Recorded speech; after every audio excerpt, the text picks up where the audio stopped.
Hello dear student, तो आज हम लोग एसी करंट पढ़ने वाले हैं। ऑलरेडी हम लोगों ने जो कंप्लीट किया हुआ है एसी करंट का पार्ट, उस पार्ट को छोड़ के अभी स्टार्ट करते हैं।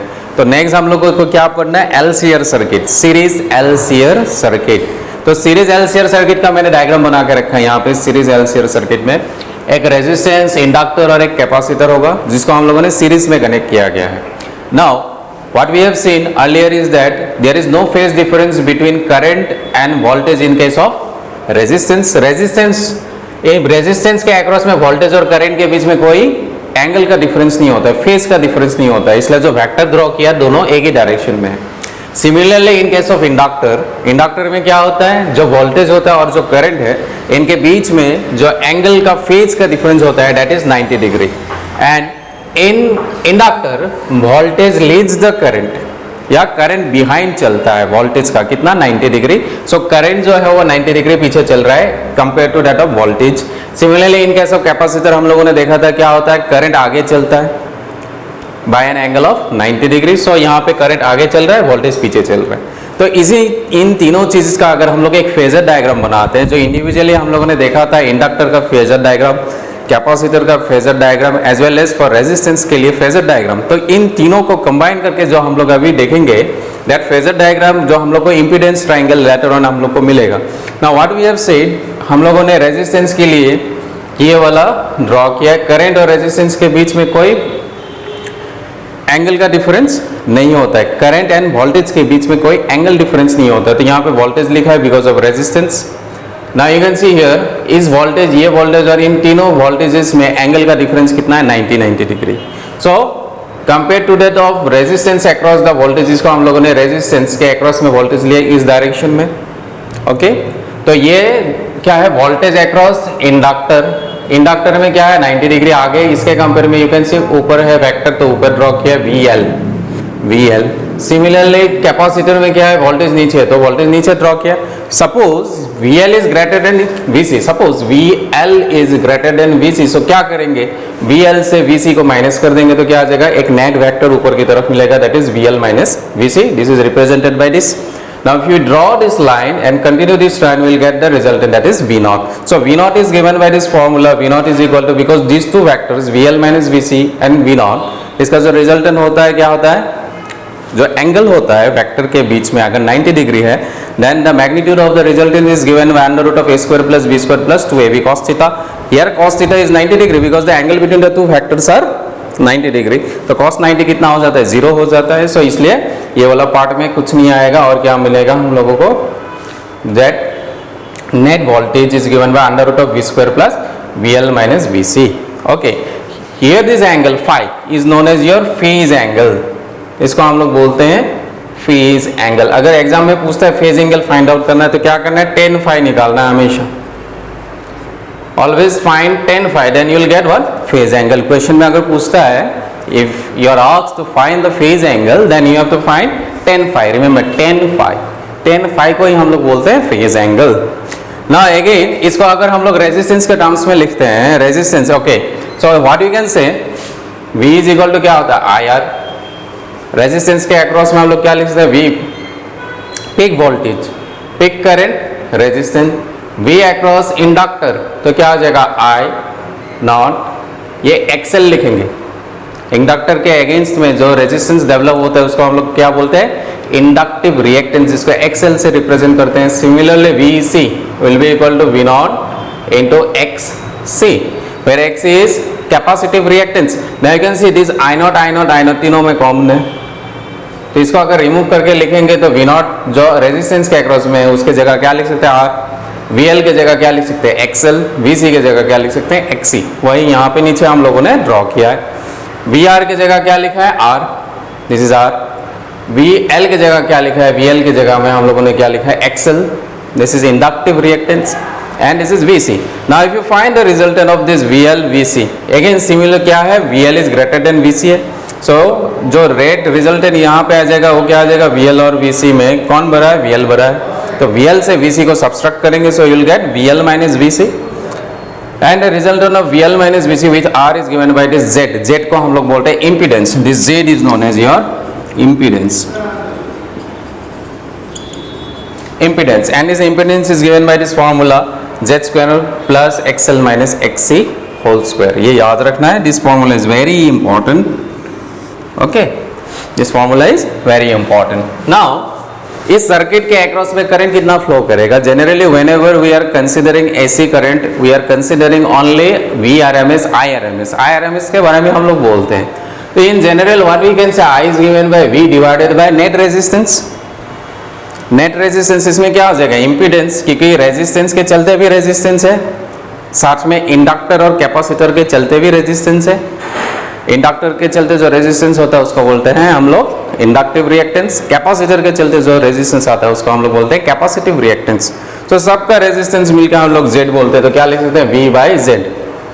Again I not peak voltage, peak current, जो मैक्सिमम करंट होता है वो क्या हो जाएगा? Maximum voltage divided by maximum resistance, that is Z. Again what we have done, we have divided by root 2 on both sides. in here यहाँ both side में divide कर दे. क्यों? क्योंकि I नॉट अपॉन रूट 2 हम लोग को पता है VRMS होता है. So V naught upon root 2 VRMS है divided by Z.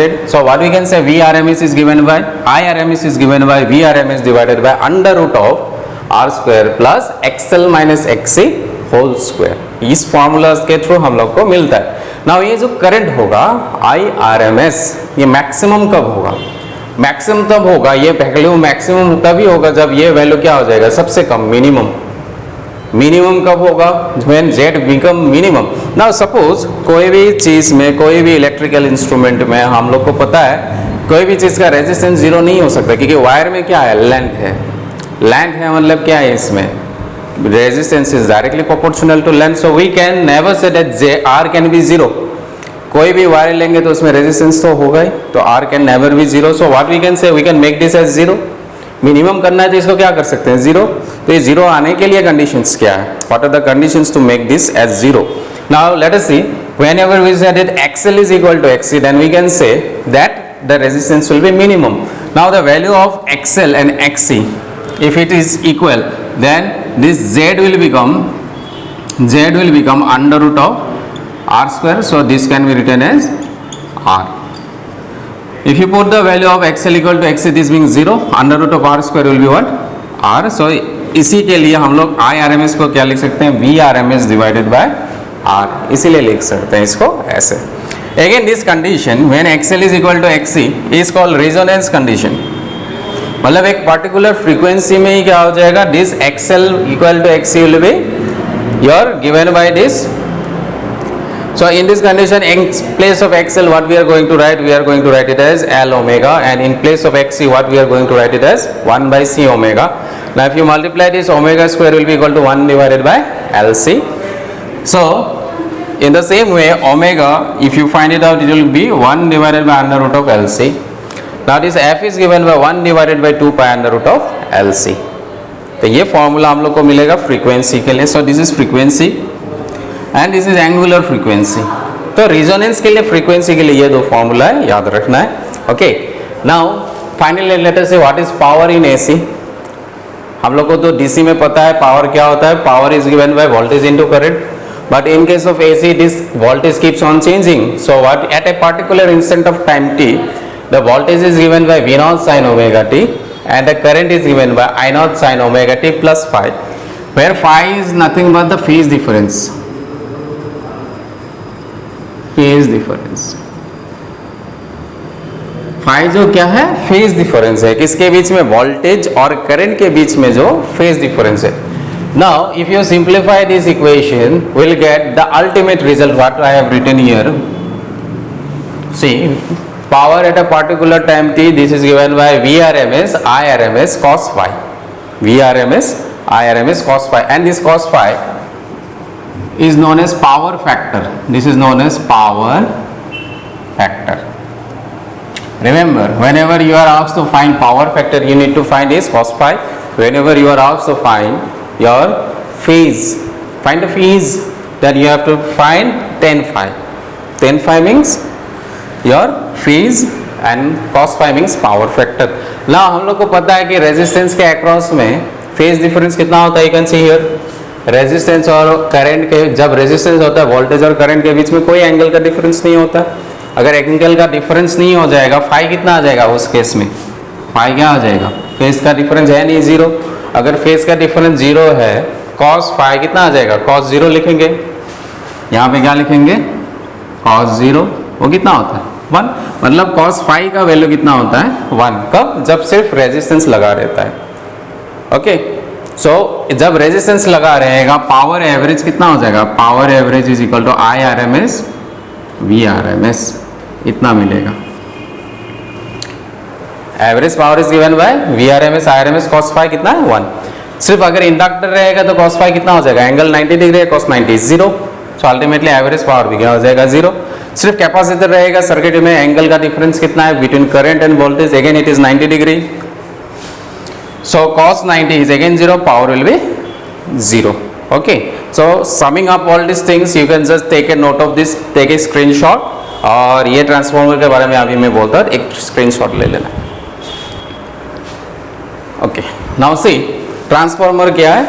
ट्रांसफॉर्मर में क्या होता है? ऐसा है कि हम लोग क्या आयरन कोल लेते हैं ये, और इसमें हम लोग इनपुट वोल्टेज देते हैं, इसको बोलते हैं प्राइमरी कॉइल,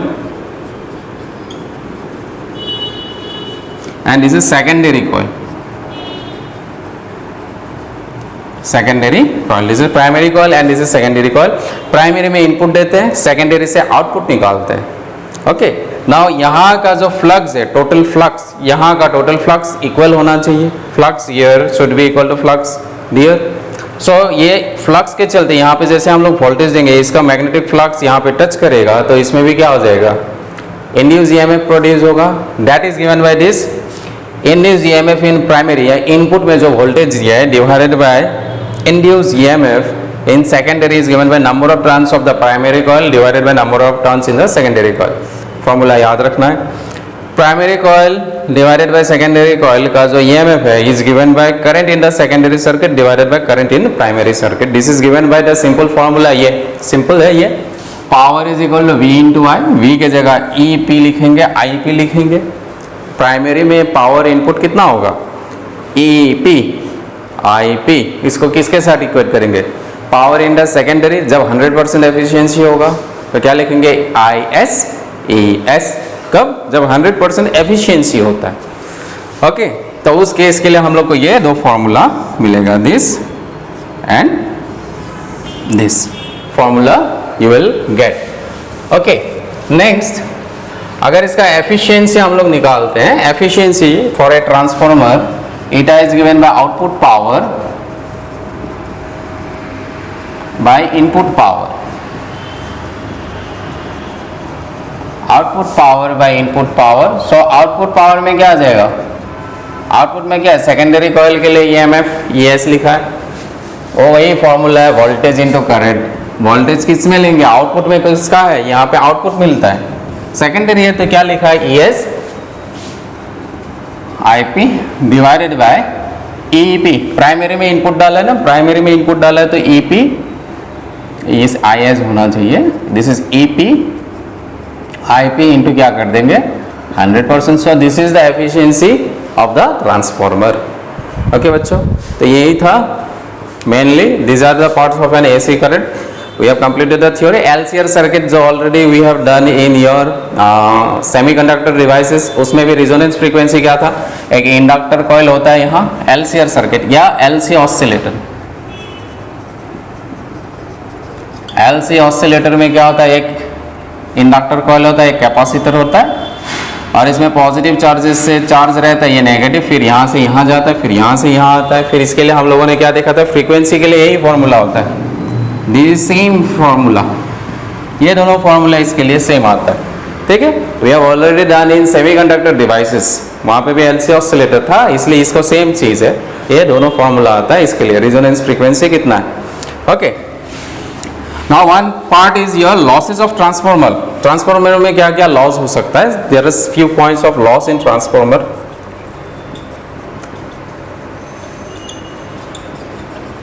ट्रांसफॉर्मर में लॉस क्या है? नंबर वन लॉस, जैसे यहाँ का जो मैग्नेटिक फील्ड लाइन जितना प्रोड्यूस होगा यहाँ पे टच करेगा क्या? सब तो नहीं भी कर सकता है, इसमें से 10 निकला मैग्नेटिक फील्ड लाइंस, यहाँ पे जाकर 10 ही टच करेगा क्या? नहीं भी कर सकता है, कुछ तो क्या हो सकता है, लीक हो सकता है. So one we call it as flux leakage.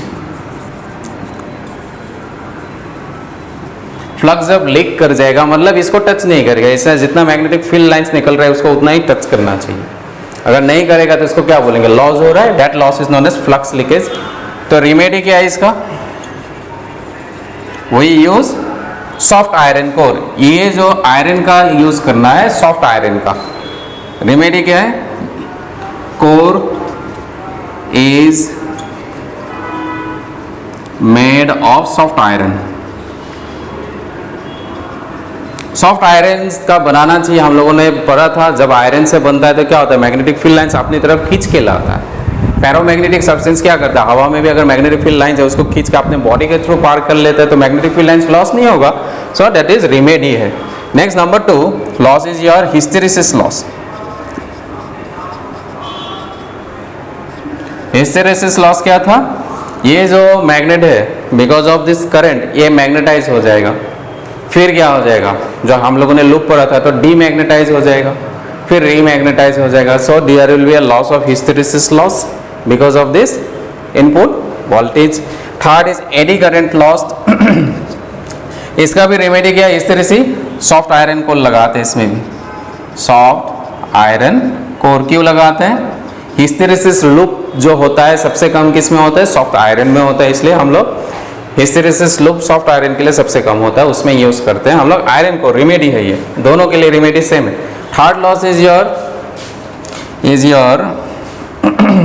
AD current loss. Eddy current क्या था, जैसे मैग्नेटिक फील्ड लाइन चेंज होता है, क्लोज लूप में क्या होता है, एक ईएमएफ प्रोड्यूस होता है. अगर वो लूप ही नहीं, एक मैग्नेट का टुकड़ा है, सपोज ये है, दिखा के बोलता हूं यहाँ पे. See this, suppose this is एक मैग्नेटिक प्लेट है और इसमें मैग्नेटिक फील्ड लाइन चेंज हो रहा है. सपोज दिस इज मैग्नेट से मैं समझा रहा हूँ, बात करंट के चलते यहाँ पे क्या फ्लो हो रहा है, करंट. तो यहाँ पे क्या हो जाएगा, ऐसे ऐसे गोल गोल गोल गोल करंट घूमना शुरू करेगा ऐसे ऐसे. क्यों, क्लोज लूप. होल मटेरियल जो है वो किससे बना है, आयरन से बना है, तो इसमें करंट फ्लो करेगा ऐसे ऐसे ऐसे गोल गोल गोल. और ये करंट के चलते क्या हो जाएगा, लॉस हो जाएगा एनर्जी, कुछ कुछ एनर्जी लॉस होगा. That loss is known as your eddy current loss. इसको कम करने के लिए यहाँ पे हम लोग क्या करते हैं, ट्रांसफार्मर को लैमिनेटेड कर देते हैं. Laminated core. लैमिनेटेड का मीनिंग क्या आता है, इंसुलेटेड.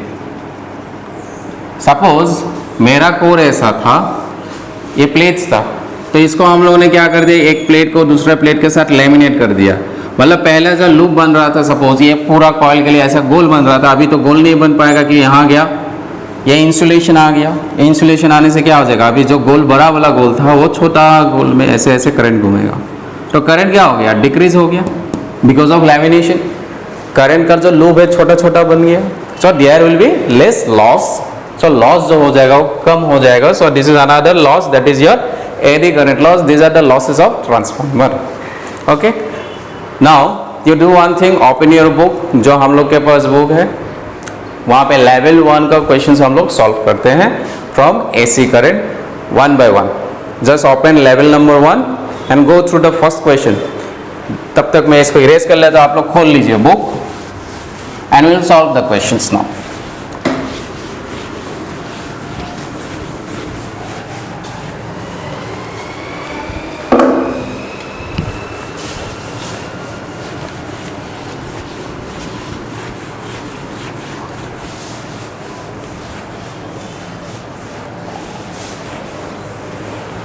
सी लेवल 1 में क्या क्वेश्चंस दिया है, open your book. See first question, let us see what is given in the first question. Question number 1, what they have said, find the average value of the current shown graphically from t equal to 0 to t equal to 2 seconds. Graph दिया हुआ है, this is given.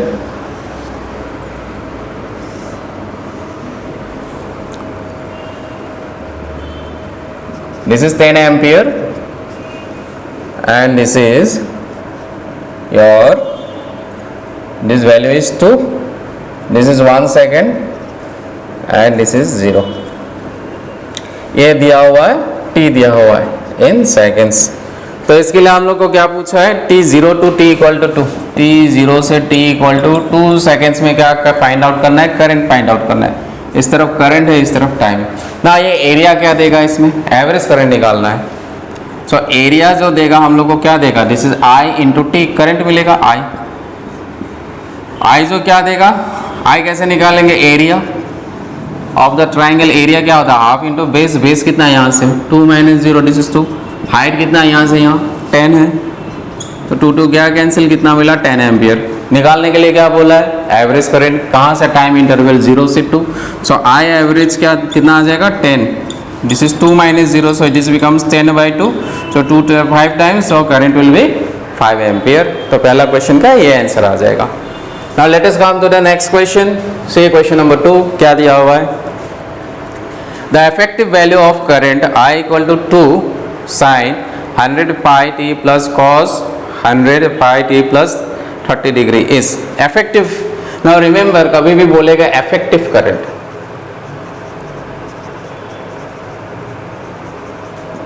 Effective current is nothing but IRMS। Remember, effective बोलेगा मतलब IRMS, effective voltage मतलब VRMS निकालना है। Question में हम लोग को दे दिया है करंट कितना दिया हुआ है, this is 2 sine 100 pi t plus 2 cos 100 pi t plus 30 degree. तो IRMS कितना हो जाएगा, ऑप्शंस क्या क्या दिया हुआ है, option sir 2 ampere, option B 2√2 ampere, option C 1/√2 ampere and option D √2 ampere. ये करंट दिया है हम लोगों को, पूछा क्या है, योर इफेक्टिव करंट कितना है, what is the effective current. लाओ कैसे निकालेंगे, तो हम लोग को पता है I इज इक्वल टू क्या होता है, general equation I is equal to I0 sine omega t, नहीं तो क्या हो सकता है I is equal to I0 cos omega t. ये दोनों क्या है, साइन, दोनों करंट के लिए फॉर्मूला है। तो हम लोग को इस पूरा इक्वेशंस को आइडर इन दिस टर्म में तोड़ना है, नहीं तो इसको इन दिस टर्म बनाना है। तो I0 जो होता है वो क्या था, peak value of the current. Now let us see how to solve it. Now I is given to be 2 sine 100 pi t plus 2 cos की जगह मैं साइन लिखता हूँ, साइन के यहाँ पे क्या लिखता हूँ 90 minus theta 100 pi t plus 30 degree. So 90 minus theta, sine 90 minus theta क्या होता है, साइन 90 माइनस थीटा क्या होता है, कॉस थीटा होता है। Sine 90 minus theta is cos theta. तो सिमिलरली हम लोगों ने इसको क्या लिखा, 90 माइनस थीटा, तो ये क्या आ जाएगा, कॉस ऑफ, ये आ जाएगा cos of 100 pi t plus 30 degree.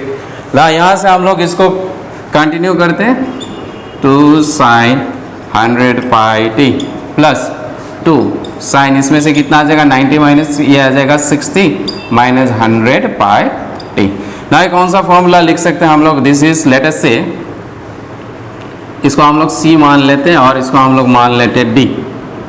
तो sine C plus sine D क्या था, sine C plus sine D, formula क्या था 2 sine C plus D by 2 holding into cos C minus D by 2। इस formula में इसको तोड़ेंगे, this is C and this is D। इस formula में इसको तोड़ देते हैं, तो ये कितना आ जाएगा, I is equal to 2 sine 100 pi t plus C plus D, ये क्या है 60 plus 100 minus 100 pi t divided by 2 sine, okay यहाँ पे ऑलरेडी एक 2 था तो यहाँ पे आ जाएगा फिर से 2, ये 2 वाला 2 और ऑलरेडी जो 2 था वो वाला 2, सो 2 इंटू 2 4 हो जाएगा ये। C plus D by 2 into cos C minus D, C कितना है यहाँ पे 100 pi t, 100 pi t minus 60 plus 100 pi t by 2। Now let us simplify it and see क्या आता है इसका आंसर।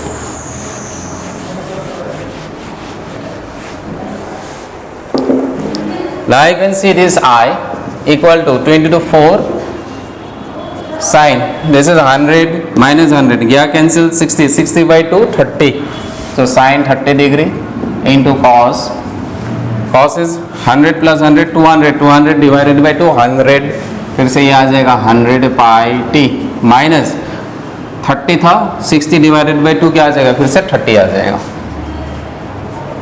नाउ दिस इज 4 1/2 आ जाएगा cos 100 pi t minus 30 degree. So 2 से गया कैंसिल, सो कितना मिला 2 cos 100 pi t minus 30 degree. So this is I मिल गया। तो आई इक्वल टू कंपेयर करने से क्या आ जाएगा, I naught cos of omega t, कुछ एंगल है फाई। सो हम लोग क्या बोल सकते हैं, आई नॉट कितना आया 2, सो आई नॉट कितना आ गया 2, so I R M S equal to कितना होता है, I naught by √2। I R M S पूछा था, आई नॉट कितना है 2 है, डिवाइडेड बाय क्या है √2, √2 से कैंसिल गया, √2 मिलेगा, सो कितना आ जाएगा √2 एम्पियर। सो ऑप्शन का आंसर आ जाएगा ऑप्शन डी। तो correct answer will be your option D. Okay, समझ में नहीं आने से फिर से वीडियो को एक बार फिर से देखना है, ठीक है। Just go through it, simple formula वाला क्वेश्चन है, sine C plus sine D, ये फॉर्मूला पता होना चाहिए और इसको तोड़ के हम लोग इसका आंसर निकाल सकते हैं। करेक्ट, ओके, आप लोग देख लीजिए एक बार। Okay, let us come to the next question, question number 3 में क्या दिया हुआ है, गो थ्रू इट।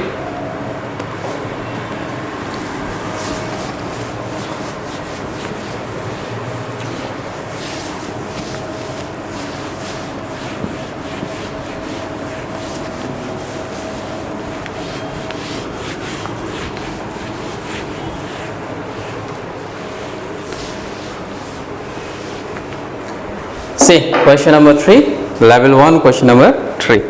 ऐसी करो, if a domestic appliance draws 2.5 ampere from a 230 volt 60 hertz power, find the average current. Number 1 क्या बोला है, average current. Question number 3, average current कितना होता है, फुल साइकिल में तो 0 होता है एवरेज करंट, है कि नहीं, एक फुल साइकिल में एसी करंट में एवरेज करंट कितना होता है, 0। तो पहला पता चल गया। नेक्स्ट क्या पूछा है, number 2, the average value of the square of the current, average value of the square of the current. now IRMS दिया हुआ इन द क्वेश्चन, जो करंट दिया रहता है हमेशा वो क्या होता है 2.5 एम्पियर। नाउ हम लोग IRMS को कैसे लिखते थे, IRMS इज नथिंग बट, इसको हम लोग if you follow your NCERT book इसको बोलते हैं एवरेज, ऐसे निकालते हैं। सो दिस इज IAV, इसका स्क्वायर, वही क्या होता है IRMS। तो क्वेश्चन में क्या पूछा है, the average value of the square of the current, average value of the square of the current. तो स्क्वायर ऑफ द करंट कितना आ जाएगा, ये हट जाएगा तो क्या आ जाएगा IAV मिलेगा, इसका स्क्वायर हो जाएगा, या इसको हम लोग बोल सकते हैं इसी का वैल्यू क्या होता है IRMS होता है। Now IAV square is equal to IRMS के बराबर होता है। सो IRMS कितना दिया हुआ है 2.5 I think in the question, yes 2.5, so this is 2.5। और यू कैन इसको नहीं लिखने से भी हो जाएगा, आई एवरेज का स्क्वायर करने से IRMS मिलता है जिसका वैल्यू कितना होता है 2.5 एम्पियर। ये सेकेंड का आंसर है, ओके, ये पहला का आंसर है। नंबर 3 में क्या पूछा है, इन नंबर 3 द करंट एम्पलीट्यूड, मतलब I नॉट पूछा है, what is the value of current amplitude. तो करंट एम्पलीट्यूड और IRMS पता है, तो IRMS क्या होता है I naught by √2। I naught तो निकालना है हम लोगों को, तो I नॉट यहाँ से आ जाएगा, I naught equal to √2 into IRMS। √2 का वैल्यू क्या होता है 1.4 अप्रोक्सीमेटली ले लेते हैं, IRMS इज 2.5, तो कितना आ जाएगा 25 और इस तरफ 14, ये तो 100, ये 25, 053।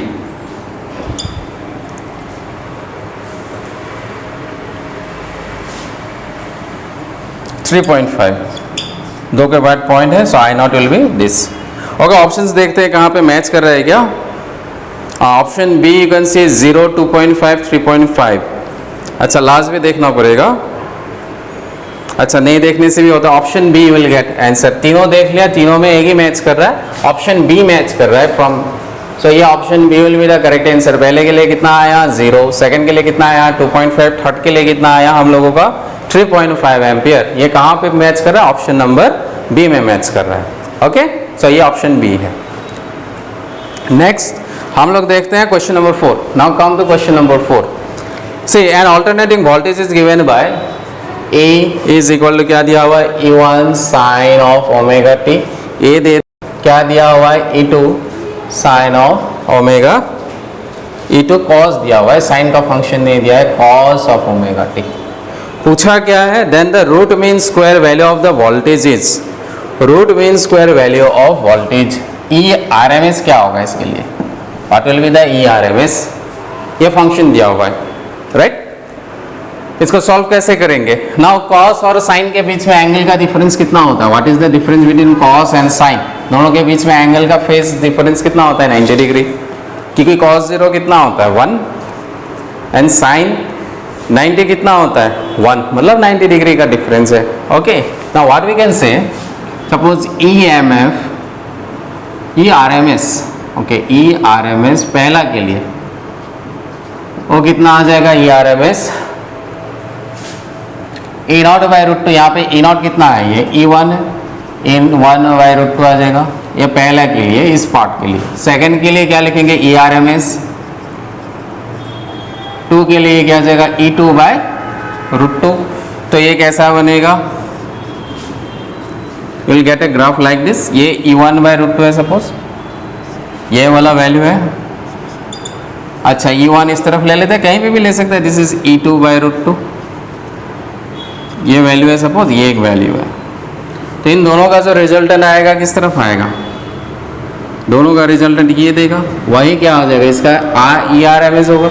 दिस ERMS इक्वल टू क्या हो जाएगा, अंडर रूट ऑफ, दो वेक्टर के बीच में एंगल कितना है 90 डिग्री, तो कैसे लिखते थे E1 by root 2 whole square plus E2 by root 2 whole square. Simplify कीजिए, इसको कितना आ जाएगा, so this is E1 square by 2 plus E2 square by 2.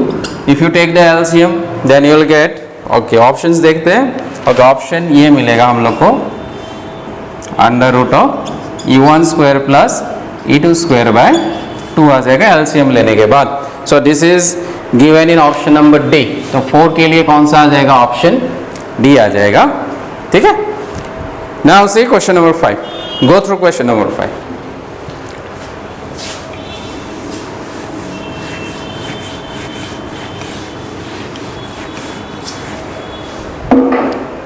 Question number 5 में क्या दिया है, two alternating voltage generator produces EMF of the amplitude E0 but with the phase difference of 5/3, the resultant EMF is. एक alternating voltage दिया हुआ है, generator दिया हुआ है जो प्रोड्यूस करते हैं EMF of amplitude E0 but with a phase difference of π/3, the resultant EMF is. Question number 5, go through your book. समझ में आया, तो क्या पूछा है, नेट EMF क्या होगा, रिजल्टेंट EMF.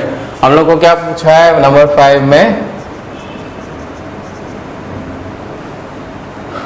EMF पूछा है.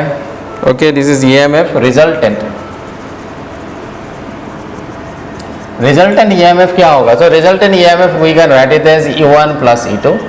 पहला वाला के लिए कोई फेस का एंगल का डिफरेंस नहीं बोला है, सो इसको write it as E0 sine of omega t. Second के लिए कितना है, फेज एंगल डिफरेंस बोला है 30 डिग्री आई थिंक, एक बार देख लेता हूँ, 30 π/3 बोला है क्या, अच्छा π/3 है ये, तो इसमें क्या लिखेंगे π/3. बाकी तो मैथमेटिक्स है, अभी आ गया. इन दोनों को अभी क्या करना है, रिजल्ट निकालना है, तो दोनों को एक इक्वेशन बनाना पड़ेगा. So let us write it as E0 sine omega t plus E0 sine A plus B, sine A cos B cos A sine B. तो क्या लिख सकते हैं, sine A cos B minus cos A sine B, ये आ जाएगा. So this becomes E0 sine of omega t plus E0 cos π/3.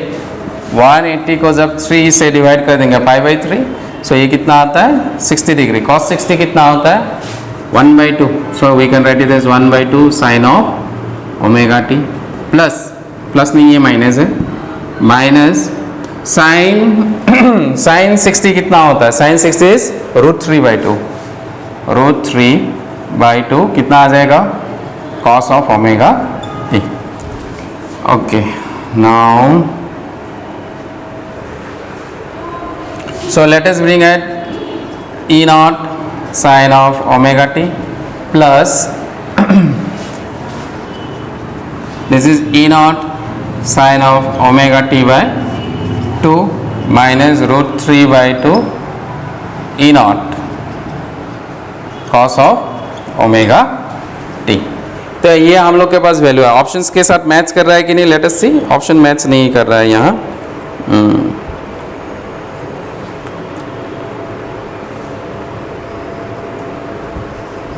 So options हम लोग को यहाँ पे ऑप्शंस में क्या दिया, आई नॉट I1 स्क्वायर. अच्छा करंट, अच्छा ये वाला अलग है. So this is given as E naught sin omega t plus pi by 3 E naught sin omega t plus pi by 6 root 3 E naught sin omega t plus pi by 6 E naught sin omega t plus pi by 6. अच्छा ये दिया हुआ है. तो ये formula के through हम लोग अगर साइन ए बी में तोड़ते तो नहीं आता है, तो हम पहला वाला जो फॉर्मूला था sine C plus sine D वाला करके देखते हैं. इसको छोड़ देते हैं. Same sine C plus sine D से आता है कि नहीं, लेट अस सी. इसको कंसिडर कर लेते हैं. क्या है, साइन सी है सपोज, और ये वाला पार्ट क्या है, डी है. Sine C plus sine D क्या था, अभी लिखा था कुछ देर पहले, 2 sine C plus D by 2 plus नहीं इनटू करते थे. क्या था, साइन. यहाँ पे मैं फिर से लिख दे रहा हूँ. Okay, this is sine C plus sine D. देखते आता है कि नहीं. 2 sine C plus D by 2 whole thing into cos of C minus D by 2. ये था फॉर्मूला.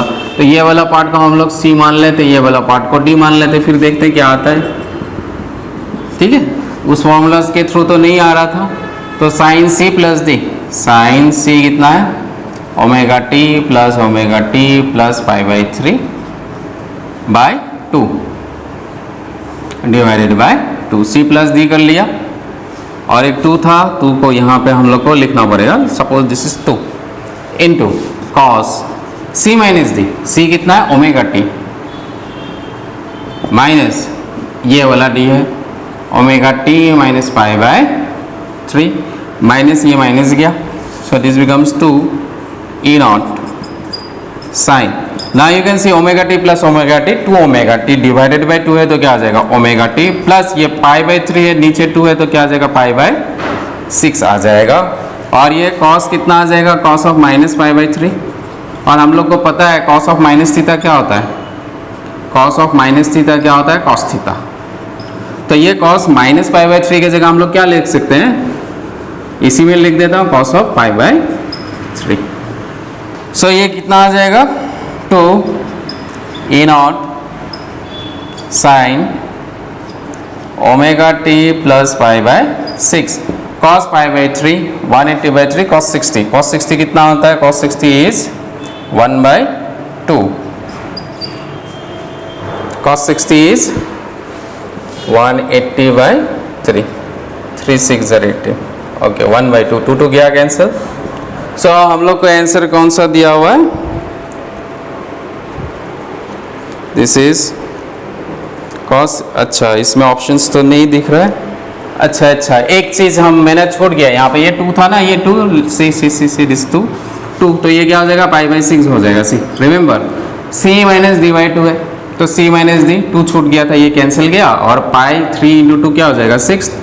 सो माइनस थीटा क्या होता है, ये माइनस पाई बाई 6 था, माइनस पाई बाई 6 की जगह क्या लिख सकते हैं, पाई बाई 6 लिख सकते हैं. कॉस पाई बाई 6 मतलब कितना आ जाएगा, this is 180 degree divided by 6 है, 6 3 मतलब 30 डिग्री. कॉस 30 कितना होता है, cos 30 is root 3 by 2. Cos 30 is root 3 by 2. तो रूट ये 2 कैंसिल हो जाएगा, तो कितना मिलेगा, root 3 E naught sine omega t plus pi by 6 आ रहा है इसी फॉर्मूला से. कौन सा, sine C plus sine D use किया. यू कैन से ये ऑप्शंस मिलेगा, you will get this options in option number C. ये सी में आ रहा है, क्वेश्चन नंबर 5 कहाँ पे आ रहा है, सी में आ रहा है. ठीक है, तो फॉर्मूला लिखने के टाइम में ध्यान रखना है, sine C plus sine D क्या होता है, 2 sine C plus D by 2 cos C minus D by 2. C minus D by 2 में मेरा 2 छूट गया था, ठीक है, इसलिए पाई बाई कितना आ रहा था, 2 आ रहा था, जो कितना आना था, पाई बाई 6 आना चाहिए था। Okay, let us come to the next question.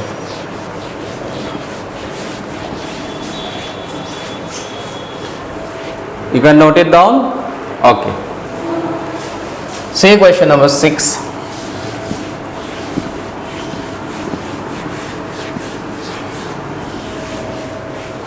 What is given in question number 6? 6 में क्या दिया हुआ? An AC current is given by I is equal to I naught plus. Okay. क्या दिया हुआ लिख लेते हैं. Question number 6. I is equal to I naught plus I1 sin of omega t. Then its RMS value कितना होगा ये पूछा है. So this is given to us. What will be the value of IRMS? So IRMS कितना होगा, यहाँ से ये दिया हुआ है. So IRMS के लिए हम लोग को क्या पता था, IRMS equal to I naught by √2 है यहाँ पे. सो यहाँ पे हम लोग का पास दिया हुआ I नॉट प्लस. ओके, तो दिस इज इंस्टेंटेनियस वैल्यू.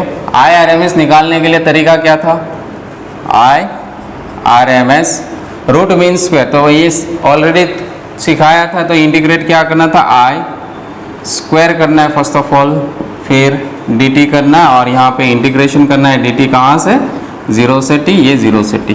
तो I का वैल्यू दिया हुआ है, इतना पार्ट है.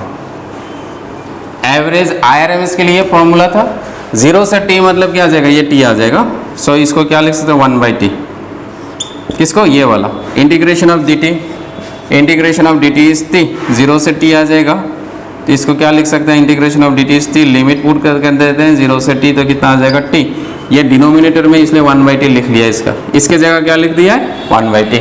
इसको लिखते हैं I square. I square means ये ब्रैकेट के अंदर रहेगा, और इसमें सभी में क्या था, power 1/2. Root mean square. Root mean square में क्या करना था, पहले स्क्वायर करना था, फिर मीन निकालना था, फिर स्क्वायर रूट डालना था. ये फॉर्मूला है ना. I square is given by I naught plus I1 sine of omega t. तो इसमें कितना आ जाएगा, स्क्वायर. इसको किया स्क्वायर, इंटीग्रेशन dt, और सबका पावर कितना आ जाएगा, 1/2, पावर 1/2. इसको हम लोग तोड़ देते हैं अभी. Let us break it. So this becomes a square plus integration तो है यहाँ पे I square plus b square plus 2ab 2I naught I1 sine of omega t. Okay, सभी में dt है, सभी के जगह dt है, सभी से मल्टीप्लाई है. ये 0 से कहाँ जा रहा है, t, और सबके बाहर पावर कितना है, 1/2, पावर 1/2. एवरेज के लिए फॉर्मूला है. सो IRMS फिर से कितना मिलेगा, IRMS. तो डिस्ट्रीब्यूट कर देते हैं I नॉट dt. तो पहला कितना आ जाएगा, I नॉट स्क्वायर. बाहर कितना है, यहाँ पे 1/t है, ये 1/t. This is 1/t into I not square integration of dt 0 से t. इसको दे दिया है, ये dt को यहाँ दे दिया है. नेक्स्ट इसमें दे देते हैं, तो इसमें कितना आ जाएगा, इंटीग्रेशन ऑफ I1 स्क्वायर बाहर आ जाएगा, I1 स्क्वायर. ये आ जाएगा कितना, साइन, इसमें भी आ जाएगा स्क्वायर, क्योंकि स्क्वायर है. Sine square theta, sine square theta को कैसे लिख सकते हैं, sine square theta is equal to 1 minus cos of 2 theta divided by 2. तो इसके जगह क्या लिखेंगे, 1 minus cos of 2 omega t by 2 dt plus last वाला टर्म के लिए कितना है, फिर से I नॉट आ गया बाहर, प्लस I नॉट आ गया बाहर, 2I नॉट आ जाएगा, 2I naught I1, 2I naught I1 integration sine of omega t dt 0 से t. सभी में पावर कितना है, 1/2. पूरा पावर कितना है सभी में, 1/2. नाउ इसको 1/t यहाँ रख देते हैं, और यहाँ पे कितना आ जाएगा, ये I not integration of dt is t. सो इसमें क्या आ जाएगा, t आ जाएगा, राइट. नाउ दिस इज, ये 2 बाहर लेके आते तो I1/2 हो गया। नाउ इंटीग्रेशन ऑफ ये 1 इंटू डी टी कितना आ जाएगा t। Next minus integration of 0 से कहाँ जाएगा t जाएंगे, और कॉस क्या लिखेंगे इसमें 2 ओमेगा t dt, और इसमें कितना आ जाएगा 2 I0 I1 0 से t sine of omega t dt। Power कितना है सभी में 1/2। नाउ सी फुल साइकिल के लिए cos ओमेगा t कितना होता है 0, साइन ओमेगा t 0, ये वाला पार्ट दोनों 0 हो जाता है, याद रखना है। फुल साइकिल के लिए, हाफ साइकिल के लिए अलग आता है। सो ये कितना आ जाएगा 1/t इंटू टी, इसमें क्या आ जाएगा I0 डिस्ट्रीब्यूट कर देना है इसको यहाँ डिस्ट्रीब्यूट करेंगे तो कितना मिलेगा I1/2, क्योंकि 1/t कैंसिल किया, इतना मिला हम लोग को IRMS। ओके, सो ये कितना मिलेगा, दिस इज I0, पावर में तो है ये 1/2, क्योंकि पावर तो था ही 1, ये क्या लिख सकते हैं 0.5 I1 पावर 1/2, ऑप्शंस में रूट के फॉर्म में दिया हुआ, you can C. So I0 plus 0.5 I1, this will be the answer, this is given in option. अच्छा इसमें स्क्वायर था, स्क्वायर है कि नहीं, अच्छा स्क्वायर है इसमें भी स्क्वायर है, यू कैन सी स्क्वायर था इसमें। सो this is the square, square रहेगा क्योंकि यहाँ पे I0 का स्क्वायर है, इसमें I1 का स्क्वायर है, तो ऑप्शंस में भी स्क्वायर है। So you will gate option number A. तो इसके लिए ऑप्शन क्या आ जाएगा क्वेश्चन नंबर 6 के लिए, option number A. Okay, completely mathematical question है। Now come to the question number 7। Question number 7 में देखते हैं, in AC peak value of the voltage is two 423 volt, its effective voltage. Effective voltage का ही meaning क्या होता है, RMS value निकालना है। RMS value you have to find it out.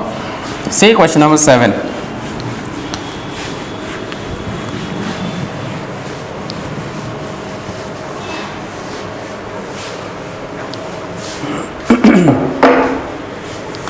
सो 7 में क्या दिया हुआ है, what is given, VRMS is given. अच्छा पीक वैल्यू बोला है, पीक मतलब V0 दिया हुआ है। They have said in an AC peak value of the voltage is 423 volt, its effective voltage is, effective मतलब VRMS कितना है, सिंपल क्वेश्चन है, क्या करना है VRMS equal to V0 bye √2 करना है। V0 कितना है 423 और √2 का वैल्यू क्या होता है अप्रोक्सीमेटली 1.4। इसको कैलकुलेट करना है 423, 14 लिखेंगे तो 02 7 टाइम्स आएगा, 2 2 ज़ा 4, 2 1 ज़ा 2, 2 1 ज़ा 2 कैरिंग 1 5 चला गया। 7 से कितना टाइम्स जाएगा 3 टाइम्स इज 7 3 ज़ा 21, नेक्स्ट 15 तो जाएगा नहीं, 7 2 ज़ा 14, तो अप्रोक्सीमेटली इतना वैल्यू है 302 वोल्ट। ऑप्शंस को देखते हैं, option A 400, B 223, option C 300। तो ऑप्शन सी में जाएंगे, सी का नजदीक है 300 ही हुआ, so option C will be the answer for this question. Next question number 8।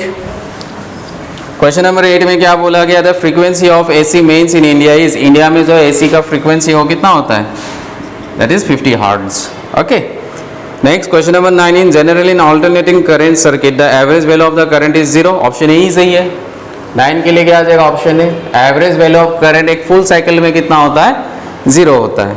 Next question number 10, if the instantaneous value is given the RMS value क्या हो जाएगा। Okay, question number 10, I is equal to 4 cos omega t plus 5, ये दिया हुआ है, RMS value पूछा है, IRMS कितना होगा, IRMS क्या आता है I0 बाय √2। I0 क्या है, ये वाला पार्ट I0 है, सो दिस इज 4 बाय √2, इसको क्या लिख सकते हैं 2 इंटू 2 बाय √2, सो इससे कैंसिल जाएगा √2, so it becomes 2 √2 ampere. So option B, 10 के लिए ऑप्शन क्या आ जाएगा B. 11, an alternating current of RMS value is 10 ampere, it passes through a 12 ohm resistance, the maximum potential difference across the resistor is। सो 11 में क्या क्या बोला है, यू कैन सी करंट दिया हुआ है RMS, IRMS कितना दिया हुआ है 10 एम्पियर। उसके बाद क्या बोला है, resistance is given 12 ohm. Maximum potential difference पूछा है, what is the value of V naught, कितना है। समझ में आ रहा है ना सब। ये आरएमएस है जो बुक में बोला है। बुक में कभी भी करंट के बारे में बोलेगा तो कौन सा करंट आता रहता है, वहाँ पे कुछ बोला नहीं है suppose, so you have to consider it to be I R M S. Resistance is given, voltage is peak voltage. Okay, peak voltage के लिए क्या हो जाएगा formula, V naught is equal to क्या होता है, आई आर। आई कौन सा लेंगे, पीक करंट। तो पीक करंट कैसे आ जाएगा, आई आर एम एस पता है, this is equal to I naught by root to. So I naught कितना आ जाएगा, I naught is equal to root two into I R M S. दिख रहा है बोर्ड में, आ रहा है कि नहीं। ओके, आ नहीं रहा है तो मैं यहाँ लिख दे रहा हूँ। Okay, let me see. Now you can see I naught equal to कितना आ जाएगा, इसको लिख सकते हैं root two into I R M S. So root two means 1.4, I R M S कितना दिया हुआ है, आई आर एम एस तो दिया था 10, मतलब कितना आ जाएगा 14 एम्पियर। सो हम लोग को निकालना है peak voltage is equal to I R. I कितना है, आई नॉट तो निकल गया 14 है, एंड रेजिस्टेंस कितना दिया हुआ है 12। तो इसको कैलकुलेट करना है, 14 12 अप्रोक्सीमेट वैल्यू निकाल लेना है। 14 2 ज़ा 28, 14 1 ज़ा 14, 42, 550। अच्छा, ऑप्शंस देखते हैं यहाँ पे। द मैक्सिमम पोटेंशियल डिफरेंस, अच्छा मैक्सिमम पोटेंशियल डिफरेंस 168। अच्छा, option C you can see, option C में कितना दिया 169.68, उसका नियरेस्ट वैल्यू है, you can see this is the nearest value. So nearest value के लिए इतना आ जाएगा, option C, we can go for option C. क्यों, रूट 2 का एग्जैक्ट वैल्यू हम लोगों ने 1.4 है, एग्जैक्ट तो नहीं है 1.4, इसीलिए ठीक है। So this is question number 10, नहीं ये क्वेश्चन नंबर 11 था, कहाँ लिखा 11 यहाँ। अच्छा, now come to question number 12। The peak value of the alternating current is root mean square value is, you can do it, same similar type of question है। 13 also you can do it. 13 के लिए क्या दिया हुआ है, सी question number 13 में क्या बोला है, ए रेजिस्टेंस दिया हुआ है 280 ओम। ओके, वोल्टेज दिया हुआ है, कितना दिया हुआ है voltage 200 volt. The peak value of the current I naught पूछा है, कितना होगा पीक वैल्यू। सो पीक वैल्यू क्या होता है, I R M S, I R M S into root two, ये पीक वैल्यू होता है। आई आर एम एस तो पता नहीं है, तो कैसे निकलेगा, वोल्टेज पता है, रेजिस्टेंस पता है। So I R M S क्या हो जाएगा, वी बाई आर। वी कितना दिया हुआ है 200, आर कितना दिया हुआ है 280। सब्स्टिट्यूट इट, ये कितना आ जाएगा 200 by 280 into root two. Calculate it, you will get the answer about nearly equal to कितना आ जाएगा, इसको कैलकुलेट करने से 1 ampere. So answer will be option number A. तो ये आ जाएगा क्वेश्चन नंबर 13 का आंसर। नाउ लेट अस से क्वेश्चन नंबर 14 को देखते हैं।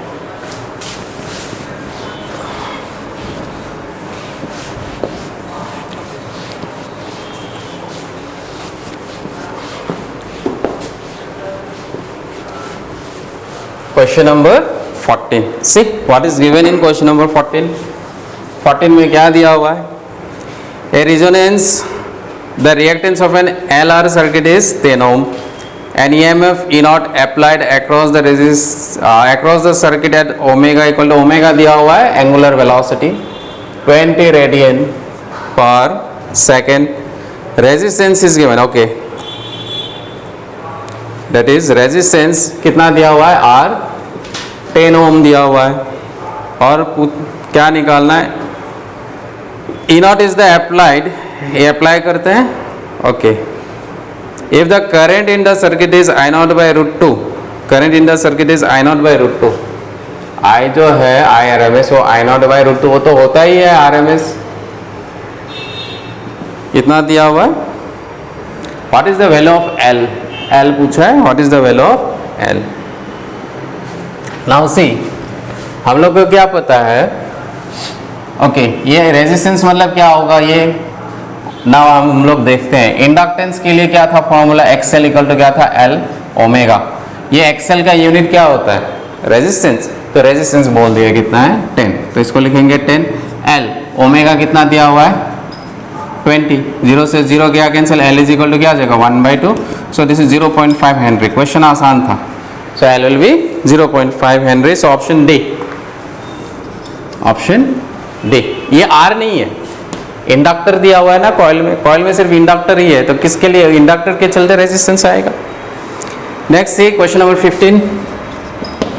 15 में क्या दिया है, कॉइल एल दिया हुआ है इंडक्टर के लिए, L is how much 0.04 henry, R is 12 ohm, it is connected with 220 volt, VRMS दिया हुआ है 220 volt, frequency is given 50 hertz, the current flowing through the coil कितना होगा ये पूछा है, रेजिस्टेंस, VRMS, फ्रीक्वेंसी, इंडक्टर सब कुछ दिया हुआ है।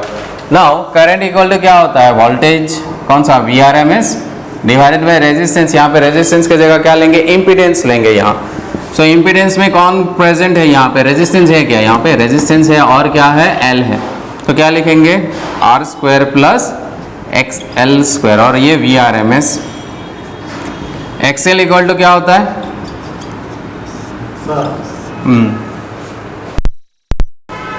सो R कितना दिया हुआ है इसमें 12² लिखेंगे, दिस इज 12², और ये XL के लिए L ओमेगा था, L का वैल्यू कितना दिया, XL क्या होता है L ओमेगा, L दिया हुआ है 0.04, so this is 0.04, omega square कितना, omega frequency is given, F is equal to क्या होता है 2, ओके, ओमेगा इक्वल टू क्या होता है 2 पाई f, तो यहाँ से निकाल लेना है 2 पाई 3.14, f कितना दिया हुआ है 50, सो 100 आ जाएगा, ये 100 into 3.14, so this becomes 314, so this becomes 314 square करना है इसको, ना यू कैन कैलकुलेट इट।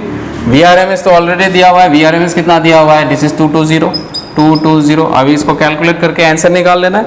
इसको कैलकुलेट करने से आंसर आता है 12.7 ampere, 12.7 ampere. Do the calculations by yourself now, ये वाला पार्ट में कर लेना है ये कैलकुलेशंस। सो ये 15 भी हो गया हम लोगों का। इन द सेम वे 16 भी बनेगा, 17 भी बनेगा, सिमिलर टाइप ऑफ क्वेश्चन है। क्वेश्चन नंबर 20 देखते हैं एक बार, बाकी से सिमिलर टाइप ऑफ क्वेश्चन ही है, सेम क्वेश्चन। मेन फॉर्मूला क्या है, VRMS, नहीं तो एक्सेल के लिए क्या क्या फॉर्मूला होता है, XL is equal to L omega. Now in question number 20 you can C